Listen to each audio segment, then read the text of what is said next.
finish the sentence. I wish people would... I wish people would give themselves the opportunity to sit in silence, external silence, and therefore allow the internal noise to come to surface and then see what happens. But not quit when it gets loud. Lean into when it gets loud. And this is the High Priestess. Welcome to the I Don't Believe in Astrology podcast. The podcast is dedicated to conscious souls looking to change the world. Astrologer by day, climate activist by night. Here is your host, Debra Silverman.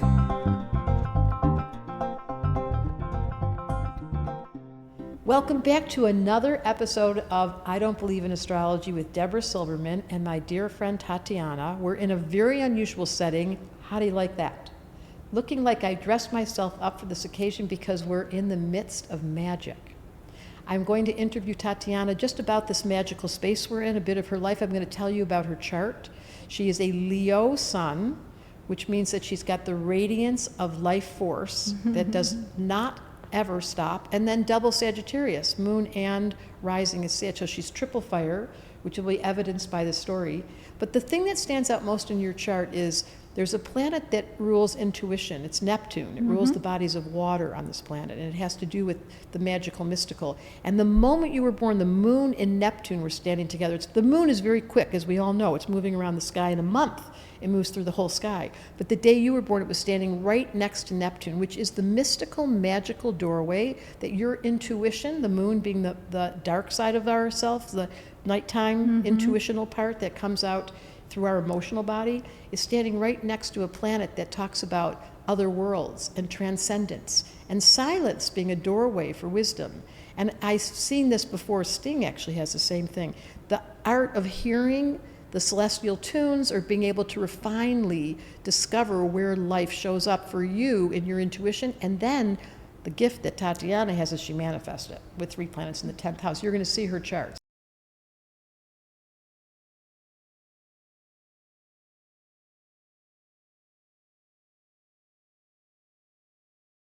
So I just want to back in.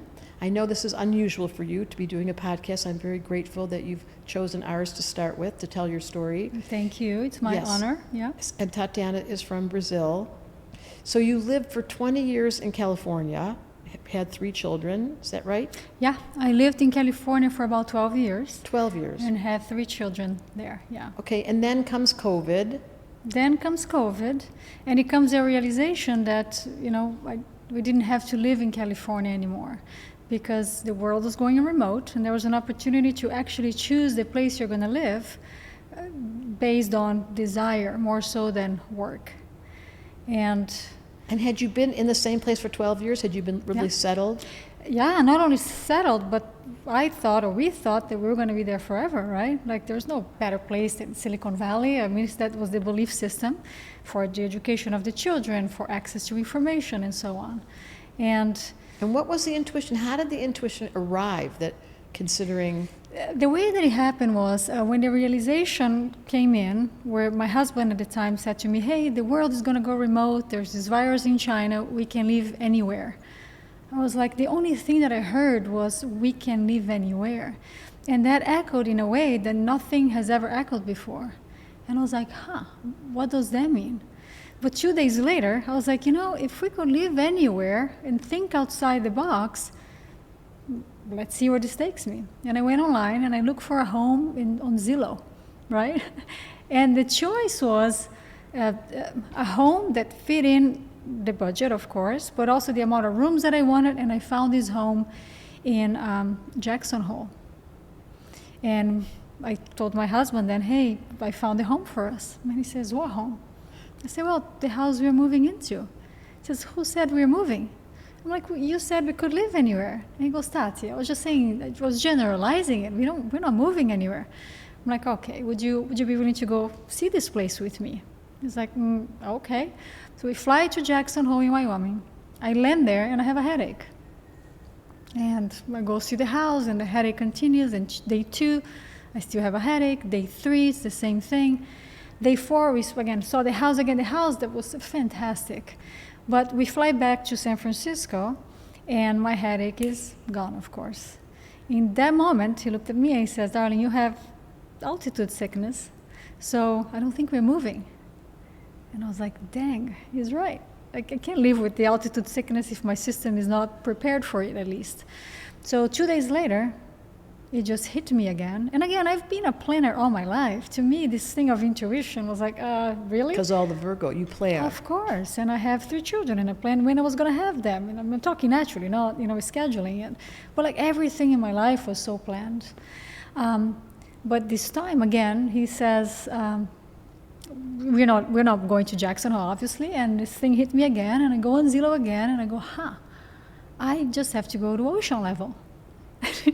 Like, if you know me, you'd know that that's not a thinking process that's natural to me, but I go with it. And I end up finding this home on Hawaii. I look at him and I say, I found a house for us. He goes, well, here you go again. What are you talking about? And long story short, of course, we end up purchasing the house sight unseen. Sight unseen. Sight unseen, yeah. Got to the house, and at that point you had how many crystals? I had recently, just before the decision of moving, I purchased 6 crystals. And those are my very first 6 crystals, right? That I had, and I put it in my house in California, and friends would come over and said, wait, why did you buy this rock? Why do you have rocks in your living room now? I was like, they're not rocks, they're crystals. But again, they relate so much to my childhood. Right, so tell us about that. Well, my mother was a healer in Brazil, but back then there was no name for a healer. Right? My friends would come over and say, what does your mom do? I'm like, oh gosh, she's not a lawyer, she's not a merchant, she's not even a housewife. She's a healer, but because there was no name for it, I used to tell people, oh, my mom has crystals.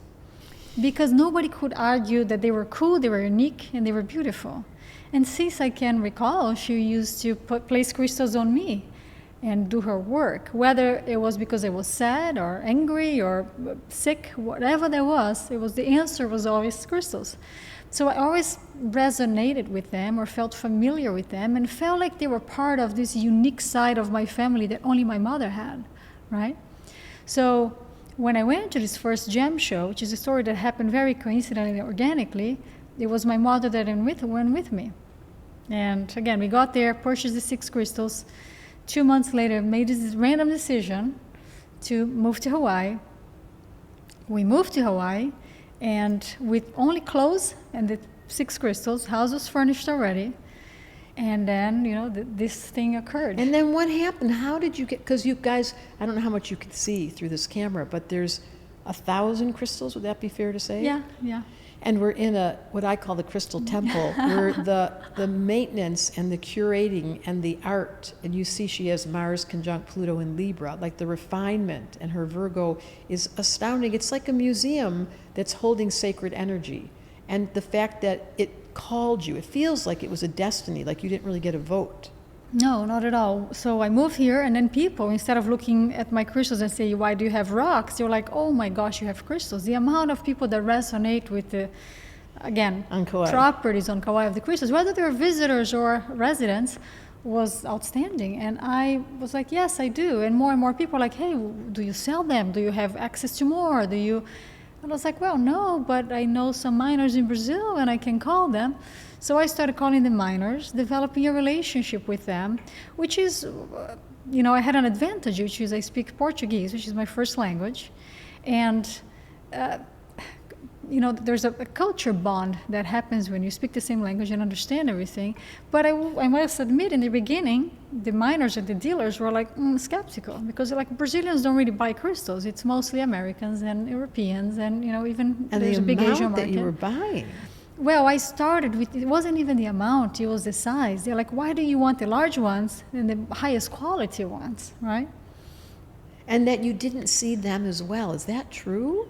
No, the only crystals I saw before purchasing was the very first 6. And that was it? That was it. Everything else was... Including our friend here, who we have to speak to, because... including the heart. How dare we not acknowledge the heart? Yeah. So you had never seen them, but inspirationally or intuitively, they would send you a photo, or you would see a video, or how did that go? Well, they quickly started understanding what level and type of crystals I was looking for. I started with some commercial-based pieces and quickly understood that other things existed, such as collector's grade and museum grade crystals. And that's what fascinated me the most, right? The clarity, the size, the perfection of formation. And once I knew that those things existed, I was like, I want nothing else but that. So anytime that anything like that appears, please let me know. And it was like a low quality, homemade video on WhatsApp, of course, that they will send it to me. And again, whether it's intuition or just the ability to now read the crystals, because I've seen so many on videos and then saw them in person, I started developing the ability to, tell if they were for me or not right off the bat. So it's been a period of how many years? 4? Well, it took me 7 months to build a 3,000 square feet space for them while I was acquiring them, right? I had like 2 8x40 containers on my property where I was just putting the crystal while the building was, going up. And have you been trained as far as architecture and knowing how to build and create sacred space? I'm a formed architect, right, in Brazil. And I just tried to do the best that I could, again, with the limitations of budget that I have, in the sense that this is not a museum, right? But I try to display them as beautifully as possible, because I believe that each piece deserves its own room. But yeah, this was my compromise. And so the frequency and the occurrence of people coming, because it is open to the public with a clause that says you have to know Tatiana. It has to. It's not like it's publicly represented in magazines or in any kind of.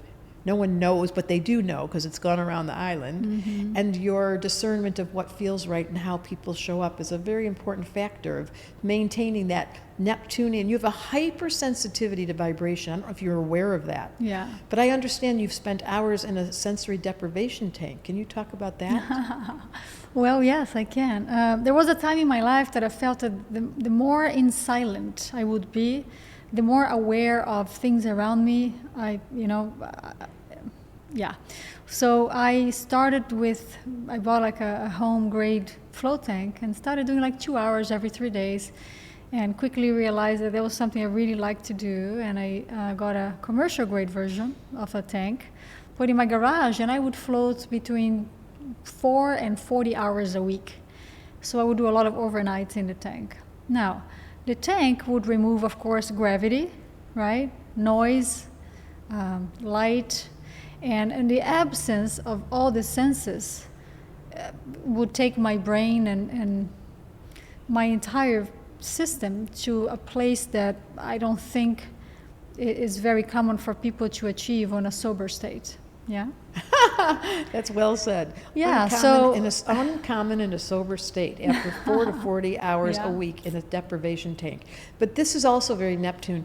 Your ability to let go of this world and find peace in your system. Most people being alone that long, even meditating that long or going into silence, there's a disruption that occurs in the nervous system for most people, which is what prevents people from meditating or doing that. So there's something different about your system, which makes me suspect, don't tell anyone, I think you're a crystal. Because where do crystals live but in the dark and water? Water, yeah. That's a great point. I would say that, when people ask me a lot if I meditate, especially when I sit in this space a lot, I don't use the word meditation because it comes to me with an idea of a formula or something that you have to do, and there's nothing against it for me, but the way that I resonate with it, to me it's an exercise of surrendering more so than doing anything. And the flow tank trained me for it. Exactly. Organically. Right? And this is really I have a new project coming out this next month about the Tarot. And in the Tarot deck, which is this ancient tool of wisdom, the very first card is the Fool. Like, you got to be crazy to jump into this experience. Yeah. And then the very next card is the Magician. Like, they want to teach you the 4 elements, how to master manifestation on this physical plane. And then the card number 1, because the 0 card is the Fool, 1 is the Magician, 2 is the High Priestess. And the first stop of the whole deck is you must learn silence to be the recipient of receiving the downloads or the impression from on high to be of service to your real function. Otherwise, the mind, the Magician that comes before, is so busy and there's so many ideas. So you've done some masterful gift of knowing how to turn off your internal dialogue and the deprivation tank apparently. How long was that period of time that? I did it for about 2 years straight, right? What I would say is when people sit with the idea of like silence sounds such a scary thing, because it's when you are in silence that you actually, that the mind becomes very loud. So it's more comfortable and it feels more silence to be in loud environments, right? Because then you don't hear the loud Nuisance. dog barking. Right. Yeah. So to me, the exercise became almost as I lean into the thoughts, or I lean into the internal noise and be like, okay, come over, or let it come to the surface as it wants, which is a part of how people, again, will lead you to meditate. Don't try to stop the thought. It doesn't That's work, right? And then it's almost like that dog barking was lower and lower and lower until the physical experience takes over. And then the thoughts are very secondary and almost asleep. Yeah, and at times, very asleep. The floating experience was, of course, very much of a guidance to me in understanding what the thinking process was. Now, you know my chart, and you will probably be able to tell that I love extremes, right? And I Mars love going conjunct Pluto. exactly. So being in silence for 2 hours, for 4 hours, for 6 hours, was just satisfying to me. Yeah. And would you fall asleep or go into that hypnagogic state? No, up until, well, if I floated until between 1 and 5 hours, it was not sleep at all. But when I went for the overnights, it was a mix of being in and out of the conscious, unconscious, right? Now, 8 hours on a float tank without any gravity in your system, you don't need 8 hours, because the body recovers at a much faster pace. Yeah. And was this inspired by anyone particular, or just was your own intuition again? It was at the time me listening to podcasts, I guess, and then, I was always interested in health and, things that would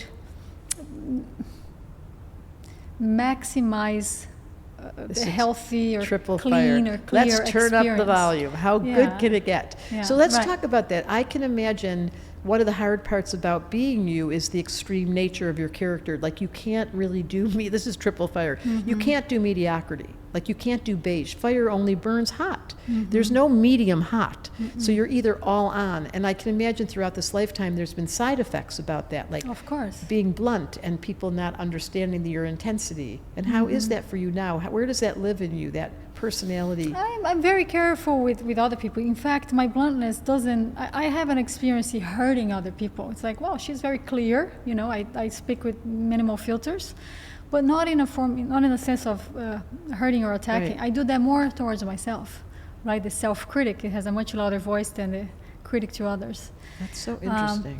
But yeah, the extreme, of course, is a blessing, and at times it's a curse, because at times it's like, wait, have I done too much of it already? Here's some of the questions I ask typically on this podcast. Yeah. When is the last time that you cried, and what was it for? Oh wow! When It's was a the personal last one. We time went that a I little cried? deep there. Wow, that's a wonderful question, and I must admit it took me by surprise, because crying isn't an avenue for me of release, right? I have the water, I have exercise, I have connection, physical connection with my children and so on. And the last time that I cried, Wow. I So don't it's- remember. I'm not saying it didn't happen, within the last year or two, but I can't That's recall the such an specific interesting- day. I love that. Here's another one. Yeah. If you finish this session, finish this sentence. I wish people would. I wish people would give themselves the opportunity to sit in silence, external silence, and therefore allow the internal noise to come to surface, and then see what happens. But not quit when it gets loud. Lean into when it gets loud. And this is the High Priestess. The High Priestess has the means to shape-shift this world by being able to let go of her ego structure of the mind and then relinquish the control knob. Now, that's not easy for triple fire, because typically triple fire are controllers. They're bossy, and they tell you what to do, and they know exactly. And it seems to me with that Neptune, you've really learned to let yourself release in that meditative state any agenda, to the point where you go into it, because I've watched you, secrets out, I've watched you meditate. I know you don't call it meditate, but I'm sneaky. So when we come into this crystal palace, which I've been blessed, having so quickly found our connection, Right. and I look over at you and I'm like, that person meditating has entered into a different state. And that quality, which is the High Priestess, which is unfamiliar, is the medicine, in my opinion, part of why I come here. And I'd love to talk about the effects the crystals had on you, because the invitation, yes, this deprivation tank gave you the gift of turning down your mental internal dialogue. That's a miracle. And then the crystals amplify, my experience, is there's an invitation in here to move into a frequency because of this universal echo chamber in here of this high level. And then am I willing? I'm always getting downloads when I'm here. But I'm curious how it affected your life upon their arrival. Well, I love that you asked that question, because most people come in here and they were like, oh, can I have a crystal? Would you please tell me which crystal I should, purchase? And I was like,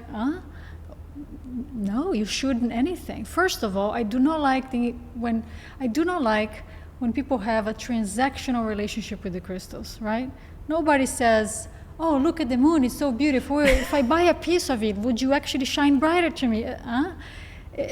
You can't deny the effects, you can't deny the qualities, right? But it's not a transaction. It's going to do what it's going to do. And what it did to me was it brought me clarity, almost as if the excessive exposure that I had to them, or the frequent exposure that I had through them, didn't allow me to live with insincerity anymore. Insincerity in the sense of, why are you doing things you don't want to do? Why are you in relationships that aren't serving you anymore, right?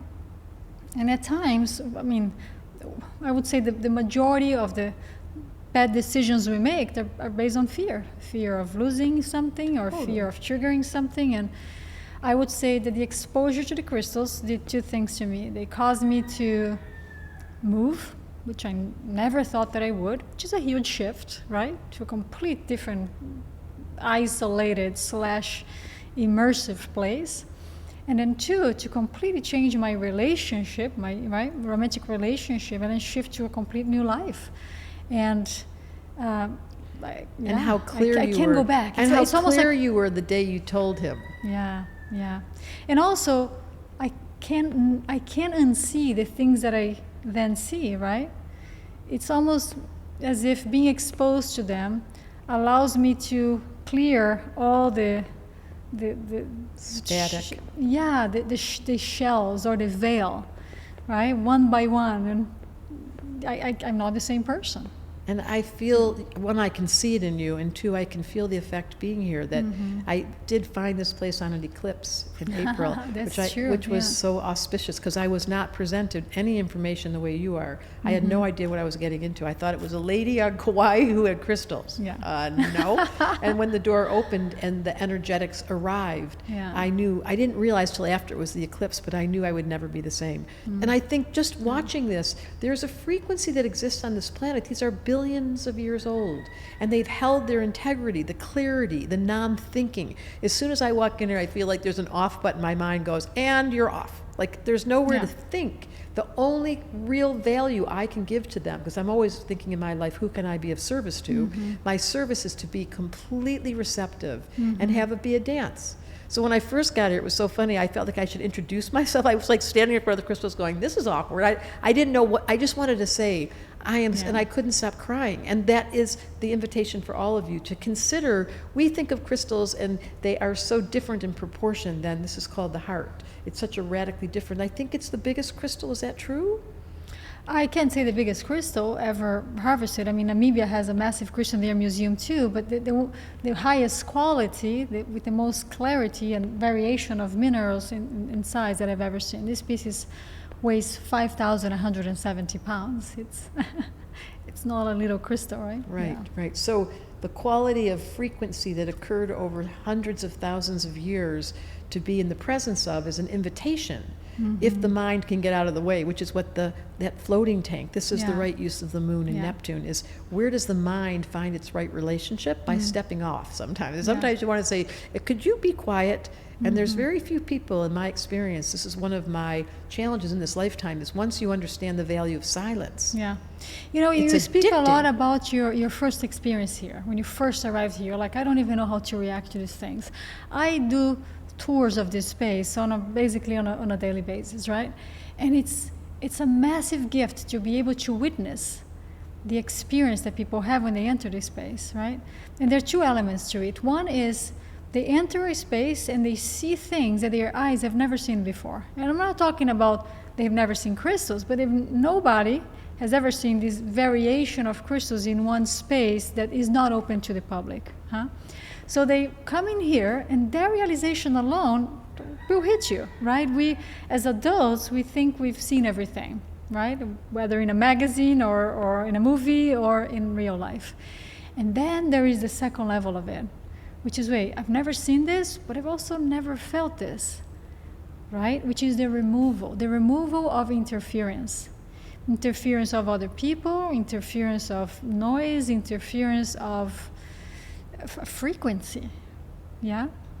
And as you know, I have tissue boxes as soon as people enter, because the majority of the way that the people react is through an emotional release. But I have seen incredible things happening here, and it's not only your experience was such a joy to me. It's a gift that keeps on giving. Yeah. So true. So just another question I often ask is there anyone alive or not alive that you would love to have a conversation with that might support your beliefs about this world? Anybody that's intrigued you that you're curious about? Who would it be? Anybody who is interested in the removal of belief systems is interesting to me. Anybody who is interested in not always being right is interesting to me, right? And of course, anyone who has a fascination for things we cannot explain, for nature, for crystals, is interesting to me. So it's hard for me to name one person, because it's more on their disposition and level of sincerity. So interesting. That, yeah. Is there anything that you would love to complete with about this practice? I just want to highlight the ability you have, which is so unusual. This is so rare. I mean, this is so rare, but your ability to spend those hours in silence and then match the silence in here and allow it to change your life. And it is an understated value from the metaphysical world, because everybody's scrolling around listening to podcasts. We think information is the source. This is my last chapter of my book, The 13th Sign. It's like, enough with the mind. I mean, it's fascinating. You're talking to a Gemini. I'm like, I love this. And when the entrance of silence becomes the mainstay and we can allow ourselves, that's where telepathy lives. Then there's an exchange. That's what I feel with these crystals. There's no words required.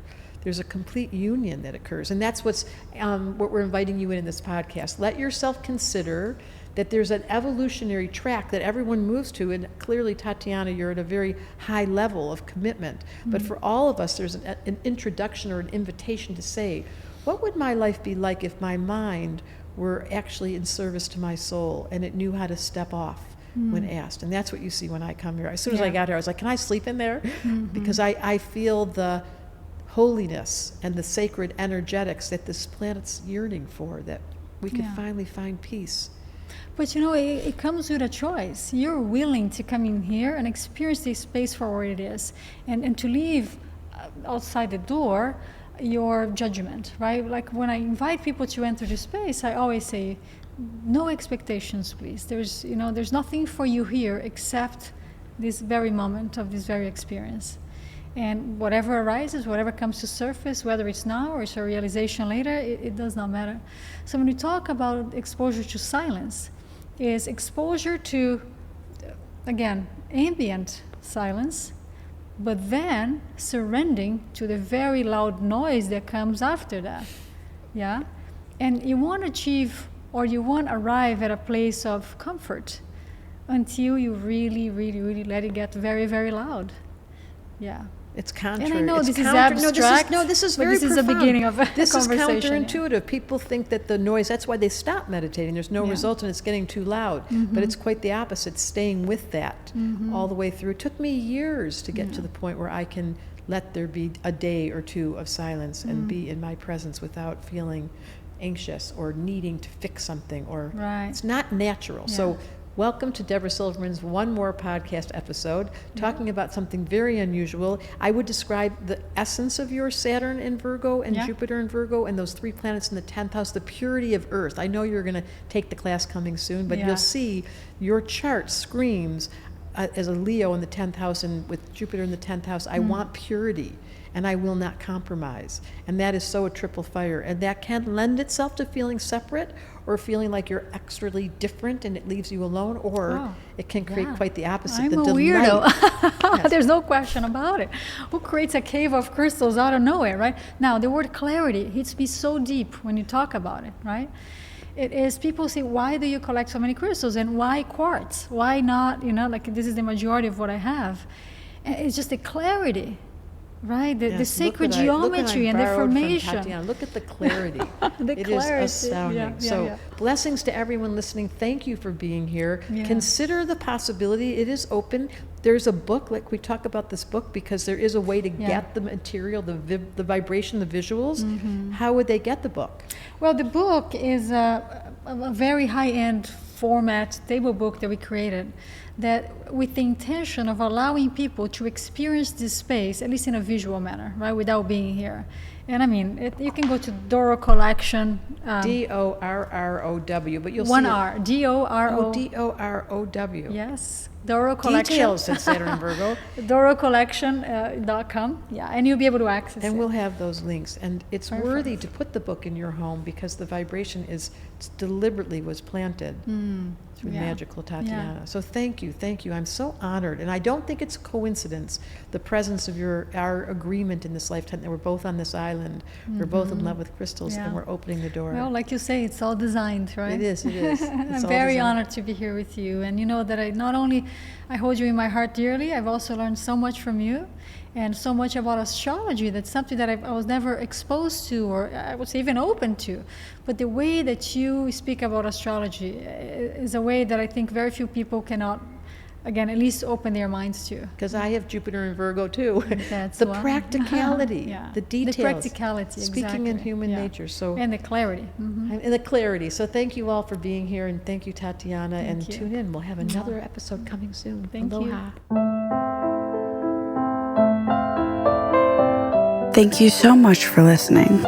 We want to keep this conversation going with you, so please subscribe to our podcast and leave a rating and review to make sure you never miss an episode. Remember, climate activist by day, human by night. Send Debra a DM on Instagram at Debra Silverman Astrology and visit DebraSilvermanAstrology.com. And we're going to leave you like we leave every single episode. Make it your mission to change the world.